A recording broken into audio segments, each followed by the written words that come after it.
Hello, my name is Kara Smosny. I am a second-year Tri-C student as well as a second-year Mandel scholar. Today I will be presenting research based on my specific field of interest, which is psychology.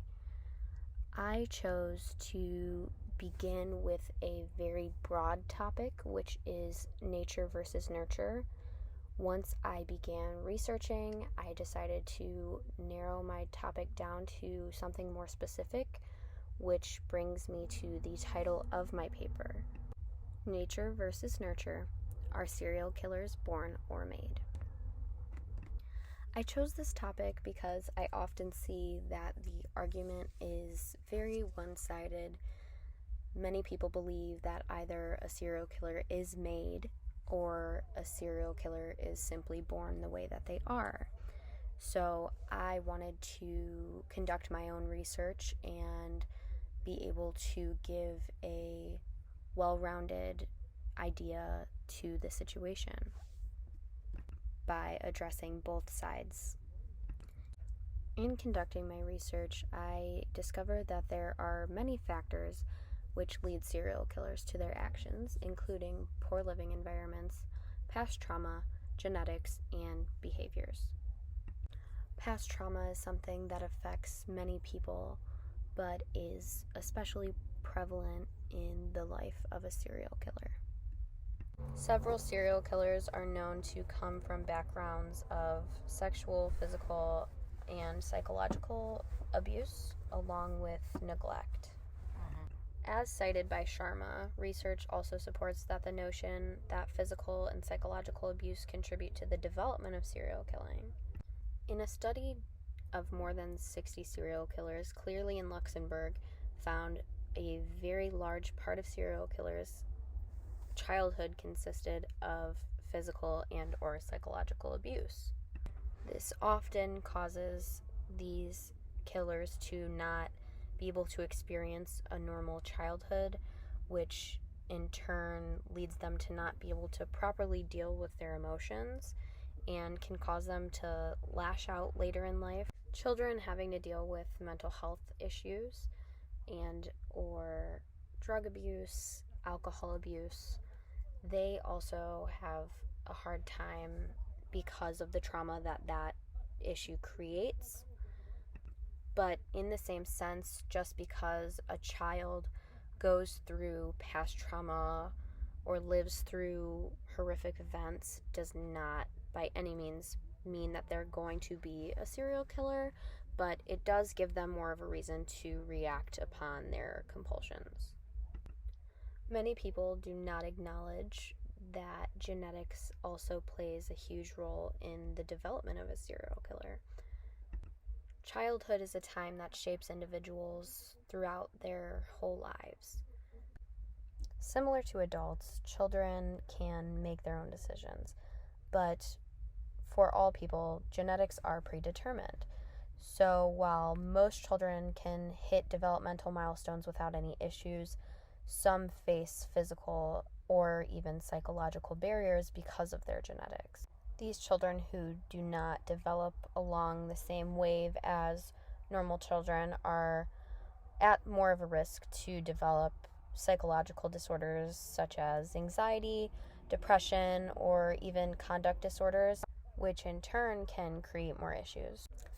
As cited by Sharma, DeWitt and Lang conducted a study of 165 motiveless murders from all across the world, and they found that many serial killers had some form of a head injury or brain abnormalities, which provided the conclusion that several serial killers were acting out during periods where brain activity was uncontrollable, which caused compulsive behaviors.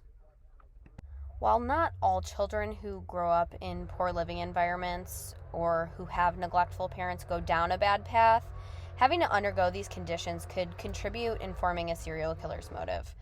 Things like love, care, communication, these are really crucial to a child developing healthy. So not having that reciprocated by a parental figure who is so important at that time in a child's life can lead to several problems in the future, because this is how they learn how to maintain healthy relationships throughout their lives. When someone is faced with a rough childhood, it often makes them resent their family and any other failed relationships that they possess. Children who often have unloving or detached parents could develop several psychological struggles into adulthood. As cited by Murray, the psyche for both serial and mass murderers is marked by low self-esteem, real and perceived rejection, and despair, powerlessness, and self-loathing that is projected onto others. While having to undergo these shortcomings can be very difficult and could easily be a reason why someone has become a serial killer, it is very unlikely that a serial killer is created just directly from parenting, which makes the point very easily argued. In conclusion, there are many elements that contribute to the life of a serial killer. Past trauma that can seriously affect how someone decides to carry on their life. Genetics, which unfortunately cannot be controlled. Behaviors that may have gone unnoticed in childhood, and also poor living environments. So now you may ask, are serial killers born or are they made? And unfortunately, the answer isn't as simple, because there are so many factors involved that contribute to how they decide to carry on their lives. Hello. I was trying to make that as formal as I possibly could. I actually recorded myself giving the presentation, but I went out of town and found out that my presentation got completely deleted. So I had to record these audio snippets to add onto my paper. But besides the point, in terms of the seminar, I feel so lucky and so blessed to be a part of it. I was really nervous going into it because, I had never done something like this before, and also hearing that it was going to be switched to completely online was really scary, because having to switch last semester's classes online was a pretty difficult transition, and seeing that I was going to be taking a 4-week intensive course online was pretty discouraging at first, but I feel so great about it. I think that it turned out so great. The recorded sessions helped more than you could ever know. It was really nice to be able to hear everybody's inputs and get information that I otherwise wouldn't have had access to. Before, in my past English classes, I was able to get a little bit of information on how to research and go through the academic study guides and stuff through Tri-C's library, but I had only done one research paper before this.